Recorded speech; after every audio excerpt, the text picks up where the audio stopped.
Welcome to Love and Tears. Have you ever had one of those moments when your entire world shifts in an instant?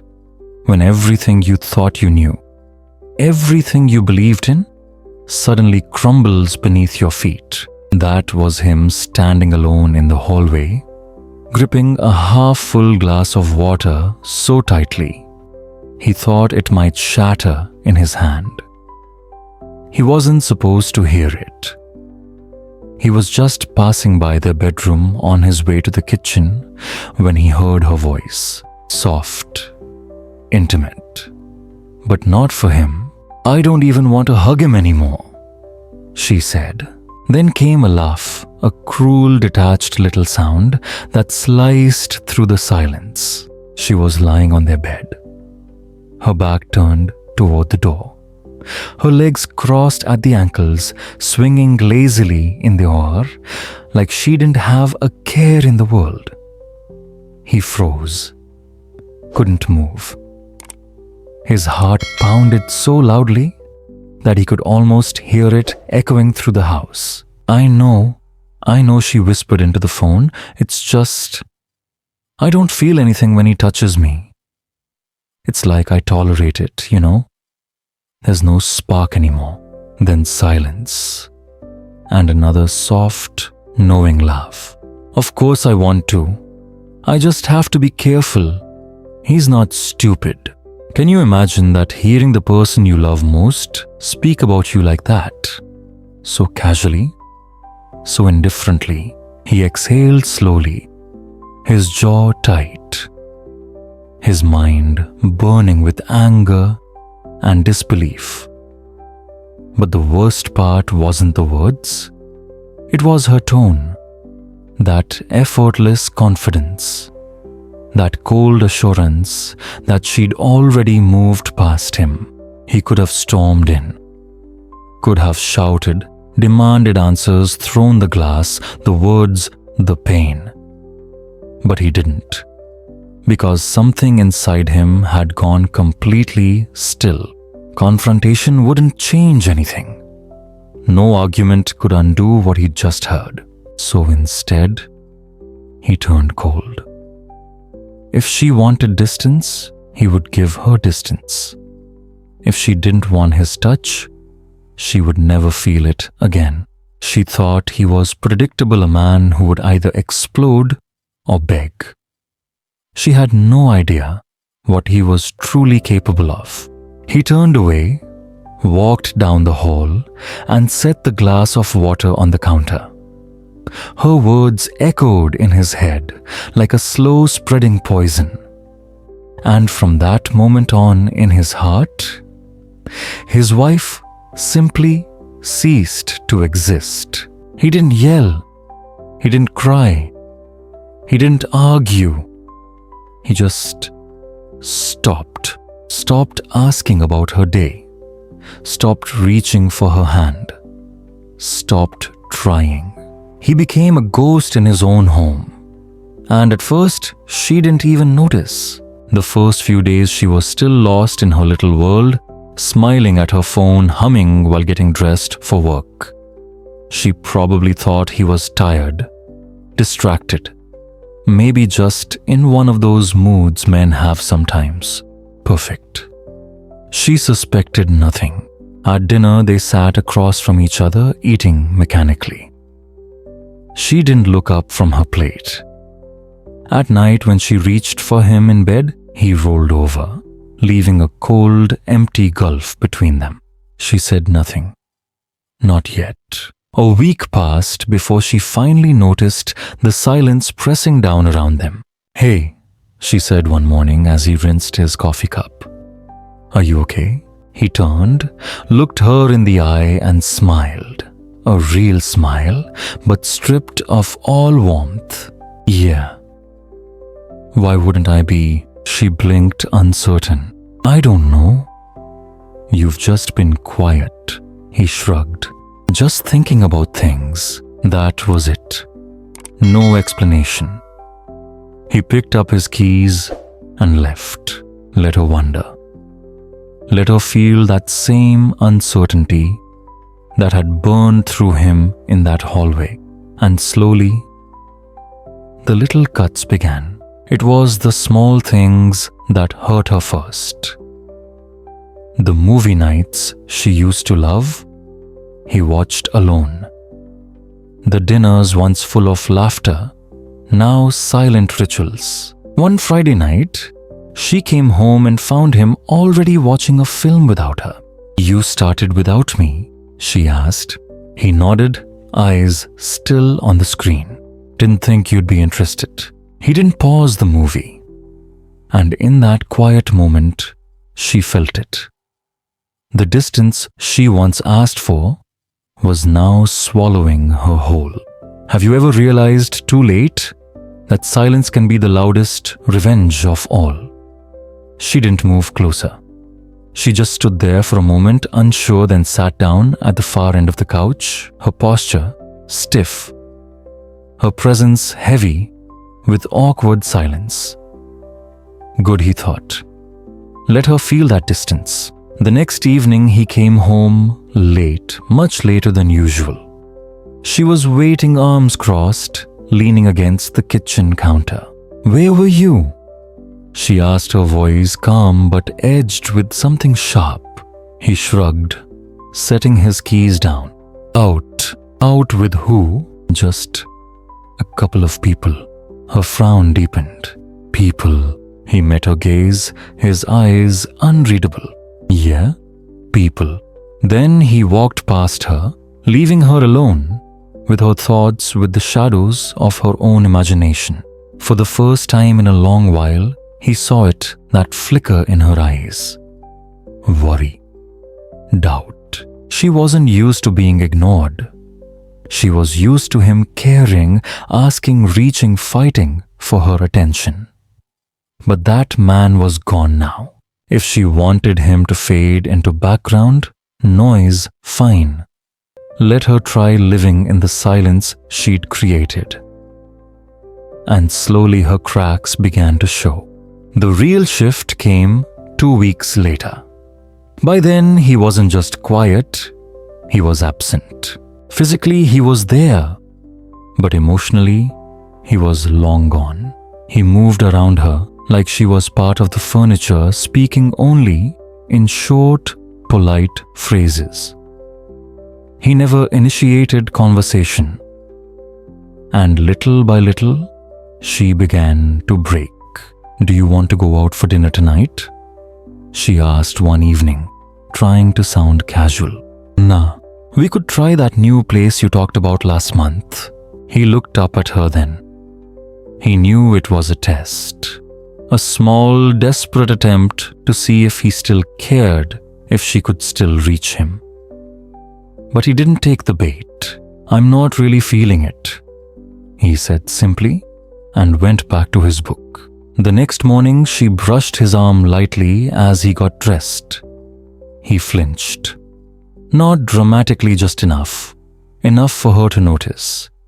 Enough for her to feel the sting of rejection that had been growing quietly between them. She pulled her hand back as if burned.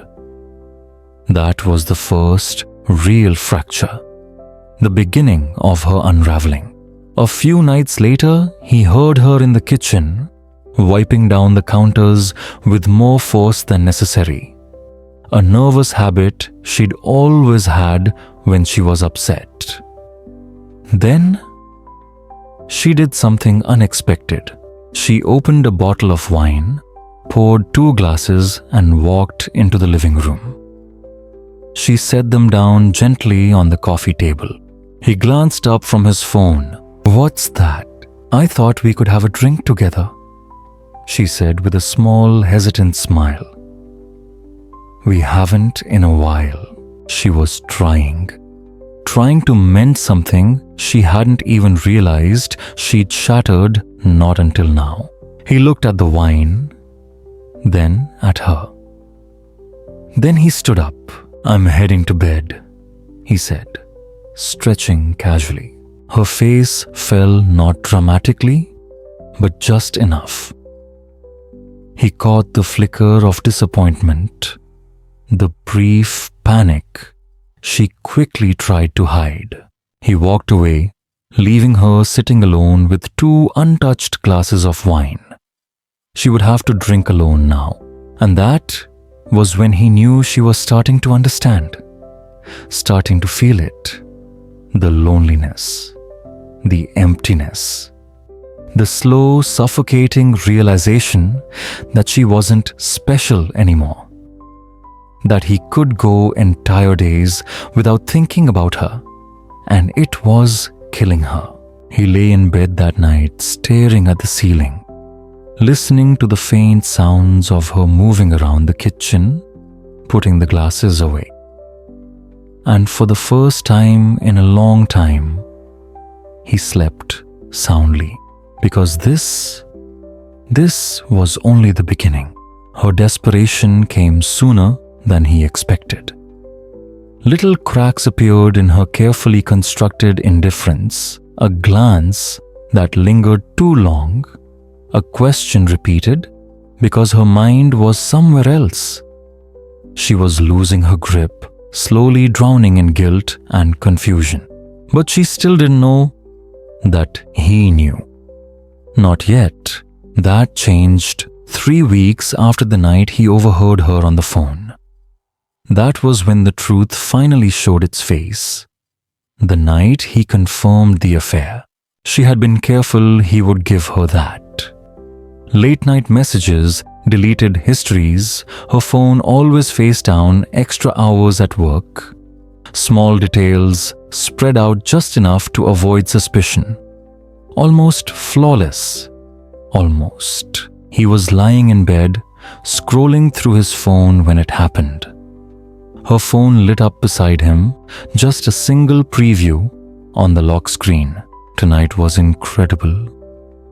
I can't stop thinking about you. The sender's name. Just the letter M. He stared at it, calm. His heartbeat didn't even spike. Because deep down, he had already known. This was merely confirmation. She walked out of the bathroom, towel in hand, drying her hair, oblivious. The phone light faded before she noticed. He said nothing. But something inside him shifted quietly, decisively. Until that night, he had been playing the long game, slow controlled, letting her drown in her own silence. But now he had proof. Now he had leverage. Now it was time to break her. The first real strike. The next morning he called in sick to work. She left for the office, blowing him a half-hearted kiss as if nothing was wrong. He waited exactly 20 minutes. She froze in her tracks. "Wait, please," she stammered, clutching the envelope like she could somehow erase what was written inside. "This isn't... You don't understand. It's not what it looks like." He looked at her, and for the first time in a long while, he laughed, not the kind that comes from joy, but the kind that comes from something breaking deep inside. "Not what it looks like," he repeated softly, shaking his head. "Come on, don't insult both of us." Her lips parted, then closed again. She knew there was no escape, so she changed her tone. Her eyes softened. Her voice trembled, playing the part of the helpless victim. "It was a mistake," she whispered. "I wasn't thinking. I never wanted to hurt you, I swear." He tilted his head, pretending to consider her words. "How many times?" he asked quietly. She froze. The silence stretched long enough to make her squirm. He could almost see the battle inside her, the urge to lie, fighting against the weight of truth. When she finally spoke, her voice was barely a whisper. For months, he had known it already. but hearing it from her lips, watching shame twist her face, that made it real. He nodded slowly. Months of mistakes. That's impressive. Tears gathered in her eyes. It wasn't like that. She tried again, stepping closer, reaching out for his hand. He stepped back only slightly, but it was enough. Her body tensed, and that's when it hit her. He didn't care. He wasn't shouting or begging or trying to hold on. He was done. And that silence, that indifference cut deeper than any rage could have. The next few days became a masterpiece in quiet cruelty. He didn't leave. He didn't argue. He didn't react. He simply existed beside her, cold, distant, untouchable. And she hated it. At first, she tried to fix it. She made his coffee every morning. He poured it down the sink. She asked if he wanted dinner. He ordered takeout for one. She sat beside him on the couch, pretending nothing had changed. He stood up and left the room. Every small rejection chipped away at her. She had expected yelling. She had expected insults. But instead she got silence, and that silence screamed louder than anything else. Because deep down, she finally knew. She wasn't worth the effort anymore. Then came the night she broke. He heard her crying in the kitchen, not the soft fake sobs she used to draw pity, but raw, ugly, desperate crying. He stayed in the living room, scrolling through his phone, pretending he couldn't hear her. She shattered just a few feet away. And he did nothing until she snapped. She stormed into the room, hair messy, eyes red, voice shaking with fury. "Are you seriously just going to ignore me forever?" she shouted. He looked up slowly, met her eyes, and smirked. Yes, just one word. It hit her harder than a slap. "Why won't you yell at me?" she cried. "Why won't you fight? Get angry. Do something." He set his phone down and leaned forward. His voice was calm. "You don't deserve my anger. You don't deserve my time. You're nothing to me." Tears welled in her eyes. "I was stupid," she whispered. "I thought you thought I'd never leave," he finished for her. "You thought no matter how many lies you told, how many nights you spent with him, I'd still be waiting. Like a fool." Her breath trembled. "I was wrong." He nodded softly. "Yes, you were." That was the moment she realized. She hadn't just lost him. She had lost herself. For 2 more weeks, he gave her silence. 2 weeks of her trying, begging, pretending. 2 weeks of her living inside the ruins she had built with her own hands. Then, he made his move. He packed his bags, not everything, just enough to make it clear. He wasn't coming back. When she came home that evening and saw him zipping his last bag, her face went pale. "Wait, where are you going?" she whispered. He didn't answer. "Can we just talk?" she pleaded.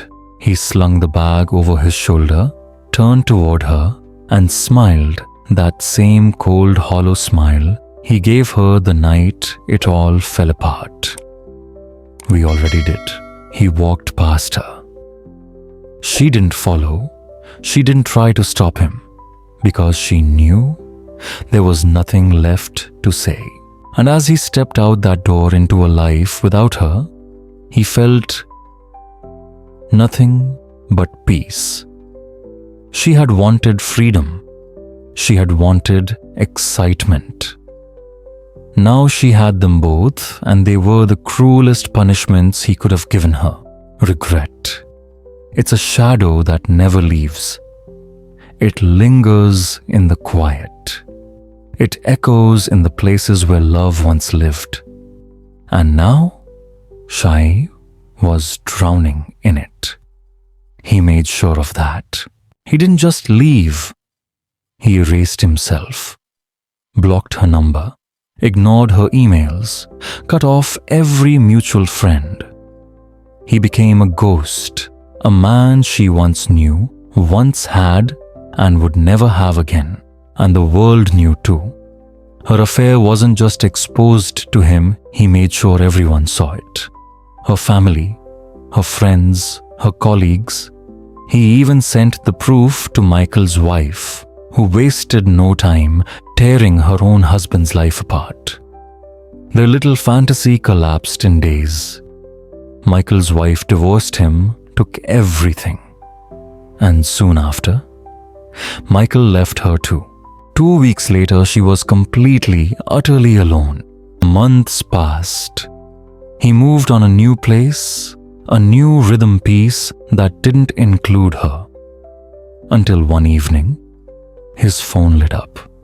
It was her. She had found a way to reach him. "Can we talk? Please. I just need to see you." He almost laughed. It was so predictable. She had played her game and lost. She had traded love for lust, truth for thrill.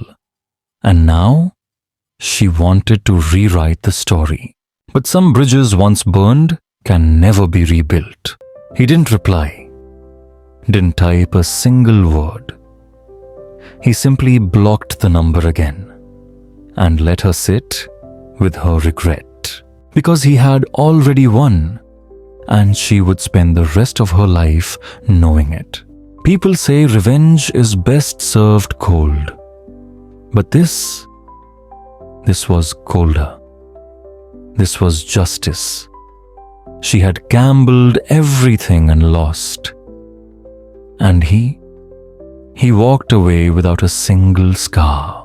Tell me, dear listener, have you ever watched someone destroy their own happiness and still expect forgiveness? What would you have done? If you felt this story, don't forget to like, share, and subscribe, because love may fade, but its echoes always remain.